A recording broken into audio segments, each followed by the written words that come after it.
ఒక్కొక్కరి ఆనందం, సంతోషము, ఇన్ని రోజులు పడ్డ మాటలకు సమాధానము ఒక్కటేంటి అన్నీ చూడబోతున్నాం. ఎలా ఉండబోతుంది మీ మాటలు ఒక్కసారి? నిజంగా 12 సంవత్సరాల తర్వాత ప్రతి నదికి పుష్కరాలు వస్తాయి.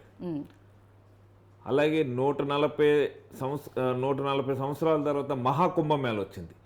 మహాకుంభమేళ వస్తే ఎలాగా భారతదేశంలో ప్రతి హిందూ ఆనందపడ్డారో అదేవిధంగా ఈవేళ ఈ యొక్క 12వ జనసేన పార్టీ ఆవిర్భావ దినోత్సవానికి సమస్తంలో దేశంలో ఉన్న పవన్ కళ్యాణ్, చిరంజీవి మెగా ఫ్యామిలీ అభిమానులే కాకుండా జనసేన అభిమానులు దేశ విదేశాల్లోనూ సంబరాలు జరుపుకోవడానికి ఈవేళ దరిదాపు ఏ పార్టీ కన్నా ఒక 4 దేశాలే ఉంటాయి.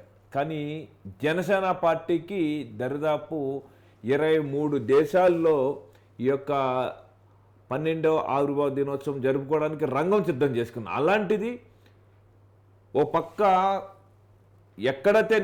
ఎక్కడైతే ఓడిపోయాడో అక్కడే నెగ్గి ఆంధ్రప్రదేశ్లో తనదైన ముద్ర పోరాటం మొదలుపెట్టిన గాంచి ఓడిపోయిన అవమానాలు భరించి ఎన్నో మాటలు కుటుంబంతో సహా అనేక రకాలుగా మాటలు భరించి ఈవేళ మళ్ళీ తనదైన ముద్ర ప్రజల్లోకి వెళ్ళి పోరాటం మీకోసం చేస్తాను, నా ప్రాణాన సైతం లెక్క చేయకుండా మీకోసం నిలబడతాను, జనంలో ఉంటాను, జనం కోసం ఉంటానన్న ఏకైక వ్యక్తి పవన్ కళ్యాణ్ గారు.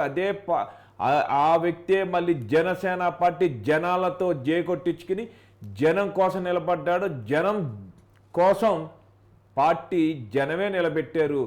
ఎక్కడైతే ఓడించారో అక్కడే మళ్ళీ జయ హర్షధ్వనులతో ఒక్క స్థానం గెలవలేనోడు అన్న పదానికి ఇవాళ 100% 21 స్థానాలు 2 ఎంపీలు గెలిచి తనది భారత చరిత్రలో ఏ పార్టీకి రాని మైలేజ్ని శ్రీ కొనిదెల పవన్ కళ్యాణ్ గారు record Guinness book of record కూడా సాధించడం జరిగింది. అటువంటి సందర్భంలో ఈవేళ 2024లో సాధించిన విజయోత్సవం ప్లస్ జనసేన ఆవిర్భావ దినోత్సవం రెండు కలిపి జనసేన సైన్యము, జనసేన అభిమానులు, మెగా అభిమానులు, వీర మహిళలు, జనసేన ఎమ్మెల్యేలు, జనసేన మినిస్టర్సు, ఈవేళ అనేక జిల్లాలున్న అధికార ప్రతినిధులు మొత్తం భారతదేశంలో కూడా జనసేన వైపు చూస్తుంది, ప్రపంచ దేశం కూడా జనసేన వైపు చూస్తుంది. అటువంటి మహోన్నతమైన ఉత్సవం మహాకుంభమేళ మళ్ళీ పిఠాపురంలో మొదలవుతుంది మార్చి 14న. నిజంగా మురళీకృష్ణ, నిజంగా స్టార్ట్ చేసినప్పుడు మీరు అన్నట్టుగా నేను ఇందాక చెప్పినట్టుగా నిలబడలేడు, మాట ఇస్తే రేపటికి ఏం మాట్లాడతాడో తెలియదు అన్నలాగే తమ్ముడు తట్టాబుట్ట సర్దుకుంటాడు, లేకపోతే పార్టీలో విలీనం చేస్తాడు, ప్యాకేజ్ ఇస్తాడు, ఎన్నో మాటలు. కానీ చాలామందికి నిజంగానే ఈయన నడపలేడేమో, పాపం మిగతా వాళ్ళలాగా ఈయనకు రాజకీయాలు చేయడం, రాజకీయం అంటేనే రంగులు ఇక అది పులుముకోవాలి, ఎక్కడ ఏ సిచ్యువేషన్ తగ్గట్టు అక్కడ ఉండాలి అనేసి చాలామంది కూడా ఈయన పాప నిలబడలేరు, ఇంకా వెనక్కి వస్తారు అనుకున్న సందర్భాలు. ఈ 12 సంవత్సరాల్లో పార్టీ ఆవిర్భావం నుంచి ఇప్పటి వరకు ఆయన పడ్డ స్ట్రగుల్స్ అనేది మా అందరికన్నా మీరు దగ్గరుండి చూశారు. దాని గురించి చెప్పాలి అంటే ఏం చెప్తారు? ఈవేళ ఒక పార్టీ పెట్టినప్పుడు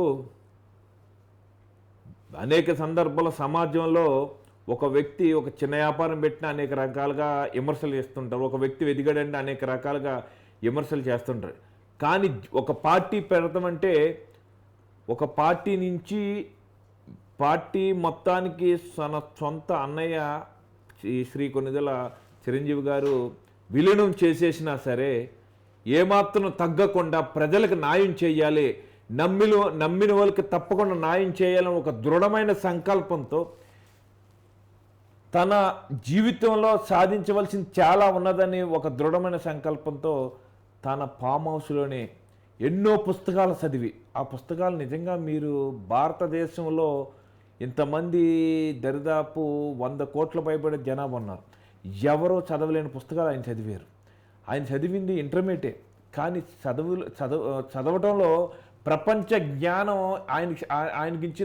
ఆయనకి మించిన జ్ఞాని ఈ ప్రపంచంలో ఎవరు లేరు. అంత కష్టపడి పుస్తకాలు చదివి ప్రజలకు ఏం కావాలి, ప్రజలు ఏదైతే ఈ తెలుగు రాష్ట్రాల ప్రజలు వాళ్ళ పడుతున్న కష్టాలు తీర్చాలనే ఉద్దేశంతో మొట్టమొదటగా మార్చి 14న జనసేన పార్టీ, అప్పుడు తెలుగు రాష్ట్రాలు కలిసే ఉన్నాయి. ఒక పక్క టీఆర్ఎస్ ఉద్యమం భయంకరంగా ఉంది. ఆ ఉద్యమాన్ని కూడా తట్టుకుని నోటలో మీటింగ్ పెట్టిన ఏకైక మనగాడు శ్రీ కొనిదెల పవన్ కళ్యాణ్ గారు.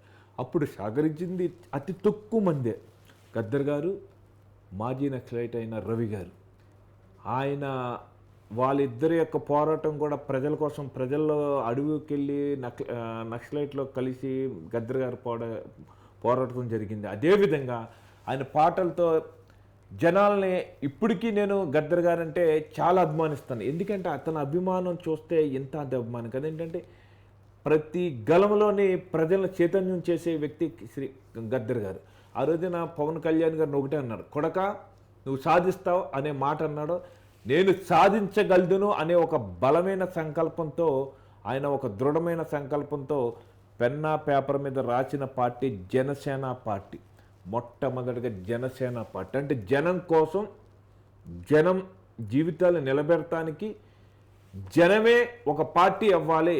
అంతేగాని నా స్వార్థం కోసం, నా కుటుంబ స్వార్థం కోసం, నా చుట్టూ ఉన్న జన ఎదుగుదల కోసం కాదు. ప్రజలు ఎదగాలి, ప్రజల కోసం జనంలోనే ఉంటాను, జనం కోసమే నేను పోరాడాలనే ఉద్దేశంతో మొట్టమొదటిగా పోరాటంగా కలిగిన పార్టీ పెట్టింది శ్రీ కొనిదెల పవన్ కళ్యాణ్ గారు జనసేన పార్టీ. ప్రజల కోసం పోరాడాలనే ఉద్దేశంతో పెట్టిన పార్టీ. ఆయన పెట్టిన వెంటనే ఆ పార్టీ గురించి ఎందరు సొంత వాళ్ళే కావచ్చు, చుట్టూ ఉన్న చుట్టాలు కావచ్చు, బంధువులు కావచ్చు, అనేక రకాల తన స్నేహితులు కావచ్చు, ఎందుకు పవన్ ఈ పార్టీ పెట్టొద్దు, ఇలా జరిగిపోయిన అధ్యాయాన్ని మళ్ళీ నువ్వు తెరవద్దు, ఇప్పుడు మళ్ళీ దీన్ని పెట్టి నువ్వు ట్రబుల్ అవ్వద్దంటే నేను జనం కోసం ఏదో చెయ్యగలనని ఒక దృఢమైన సంకల్పం నా ఆత్మసాక్షిగా నేను చెప్పుకుంటూ ముందుకెళ్తున్నాను. తప్పకుండా సాధిస్తానని ఒక లక్ష్యంతో కోసం ప్రయాణం చేస్తానని చెప్పి ఎంతమంది ఎన్నిక విధాలుగా సలహాలు చెప్పినా, ఎంతోమంది ఆపాలను చూసినా ఏమాత్రం ఆగకుండా తనకు అతి తక్కువ డబ్బులతోటి, నిజంగా ఒక సినిమా యాక్టర్, సెలబ్రిటీ అంటే ఎంతో సుఖాలు ఉంటాయి. ఆయనకి అనినిత్యం కాలు దగ్గరికి ఏదైనా సరే తన కాలు దగ్గరికి వచ్చే సుఖాన్ని కూడా వదిలికిని తను చెమటతో కష్టాన్ని నమ్ముకుని ఫామ్ హౌస్లో వ్యవసాయం చేసుకుని అక్కడ తన అన్నిటికంటే చాలా ఇష్టమైంది ఏంటంటే, మా మనిషికి ఏదో ఒక జంతువు మీద ఇష్టం ఉంటుంది, కానీ గోవులు అంటే తనకు చాలా ఇష్టం. ఆ గోవులను చూసుకుంటూ ఫామ్ హౌస్లో ఉంటూ ఆ పుస్తకాలు చదివి కష్టాన్ని, ప్రజల కష్టం తెలుసుకోవాలని, ఒక రైతు కష్టం తెలుసుకోవాలని వ్యవసాయం చేశాడు. ఒక రైతు పొలాల్లో పంట పండిస్తే ఎలా ఉంటుందని తెలుసుకుని పాదులు పెట్టి పంట పండించుకుని వ్యవసాయ తాటరు దున్నుకుని, మళ్ళీ ఒక యాదవులు ఆవును పెంచితే పాలు ఎలా పెంచాలో అట్లా సినిమా యాక్టర్గా అది అవసరం అంటే అంత సుఖం కలిగిన వ్యక్తి ప్రజల కోసం అనేక కష్టాలు పడి జనసేన పార్టీ ఆ రోజున ఫామ్ హౌస్లో తీసుకున్న నిర్ణయం. నోటల్లో 2014లో జనసేన పార్టీ పెట్టినప్పుడు అప్పుడు టీఆర్ఎస్ పార్టీ కావాలని చెప్పి మరో పార్టీ వస్తుంది, దీన్ని ఏదో ఆంధ్ర పార్టీని ఆపాలనే ఉద్దేశంతో ఎన్నో ఆటంకులు, ఎన్నో ఇబ్బందులు గురి చేశారు. జనం నోటలో రాకుండా అడ్డుపడ్డారు, కానీ ఎక్కడా కూడా జనం తగ్గలేదు. ఆయన మీద నమ్మకం, అభిమానం కొన్ని వేల మంది రెట్టింపు ఉత్సాహంతో అప్పుడు ఆవిర్భావ దినోత్సవానికి చాలా సక్సెస్ అయింది. అప్పుడే అనుకున్నాం తప్పకుండా పవన్ కళ్యాణ్ సాధిస్తారు. ఎవరైతే విమర్శించారో, ఎవరైతే వద్దనుకున్నారో పవన్ నువ్వు సాధిస్తావని చెప్పి అతి తక్కువ మందే మళ్ళీ సపోర్ట్ చేయటం మొదలుపెట్టారు. అంటే ఎందుకు సపోర్ట్ చేయలేకపోయారంటే చాలా రకాల కారణాలు. ఎందుకంటే 2014లో ప్రత్యక్ష ఎన్నికల్లో ఆయన పాల్గొనలేదు, సపోర్ట్ ఇచ్చారు. అంటే పార్టీ అనౌన్స్ చేసిన వెంటనే ఆయన వెనుకడుగు వేశారు. అంటే ఎవరినో ఆయన మభ్యపెట్టే ప్రయత్నం చేస్తున్నారు. ఈ లోకంగానే ఆయన ఎవరో వదిలిన బాణం అంటూ కూడా 2014లో వార్తలు వచ్చాయి.